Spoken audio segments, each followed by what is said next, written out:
Hi everyone, आप लोग कैसे हो। मैं आशा करता हूं कि आप लोग बहुत अच्छे होगे, बहुत बढ़िया होगे, एकदम मस्ती से पढ़ाई कर रहे होगे। ठीक है। तो हम क्लास 12 का जो रासायनिक बलगतिकी था, जो केमिकल काइनेटिक्स था, उसके बारे में हम अब एक बहुत वेरी वेरी मोस्ट इम्पोर्टेंट, याद रखना परीक्षा में पूछा जाता है, very very most important, very very important कर लीजिए। ठीक है। Very very important. ये परीक्षा में बार बार पूछा जाता है कि अभिक्रिया की आणविकता क्या होती है। ठीक है। तो ध्यान रखिएगा कि अभिक्रिया की आणविकता हम किसे कहते हैं। ध्यान सुनिएगा। ये अगर ध्यान नहीं देंगे तो समझिए दिमाग से छूट जाएगा। समझिए, तो अभिक्रिया की आणविकता क्या होता है कि किसी रासायनिक अभिक्रिया में भाग लेने वाले अणुओं की संख्या आणविकता कहलाती है। यानी किसी रासायनिक अभिक्रिया में भाग ले रहा है, भाग लेने वाले अणुओं की संख्या को हम आणविकता कह सकते हैं। ठीक है। अगर उस परिभाषा से आपको समझ नहीं आ रहा है तो एक और परिभाषा है। किसी संतुलित सरल रासायनिक अभिक्रिया में भाग लेने वाले अभिकारक अणुओं की संख्या ही आणविकता कहलाती है। ठीक है। तो देखिएगा, मतलब संतुलित यानी अभिकारक, अभिकारक और उत्पाद आप लोग पढ़े होंगे। ठीक है। तो अणुओं की संख्या में भाग लेने वाले आणविकता कहलाती है। जैसे मान लीजिए फॉर एग्जांपल, आप एग्जांपल के थ्रू समझिए। आप एग्जांपल नहीं समझेंगे तो आपको दिमाग से छूट जाएगा।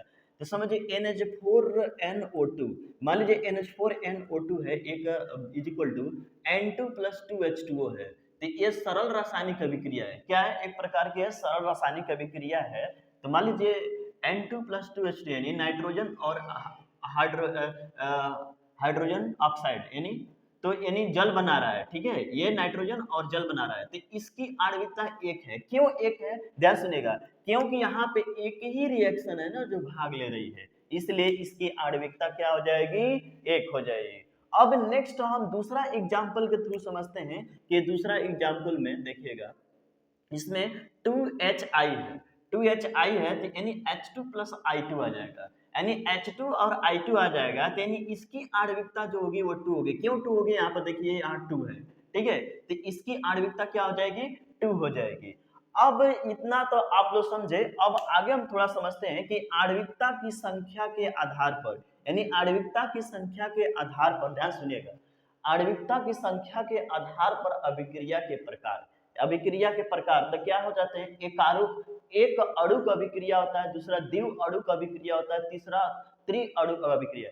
मैक्सिमम देखिएगा, मैक्सिमम मिनिमम तीन, मतलब तीन ही त्रि अणुक अभिक्रिया ही होती है, उससे ज्यादा नहीं होती है। ठीक है। अब ध्यान सुनिएगा। अब देखिएगा इसकी परिभाषा क्या होती है। पहले एकाणुक अभिक्रिया क्या होता है इसकी सुन लीजिए। ऐसी सरल रासायनिक अभिक्रिया जिनकी आणविकता एक हो, जिसकी आणविकता क्या हो? एक हो, उसे एक अणुक अभिक्रिया कह सकते हैं। ठीक है। इसी तरह से जैसे हम पहला परिभाषा बनाए हैं, वैसे द्विव अणुक अभिक्रिया, यानी ऐसी सरल रासायनिक अभिक्रिया जिनकी आणविकता 2 हो, वह द्विव अणुक अभिक्रिया कहलाती है।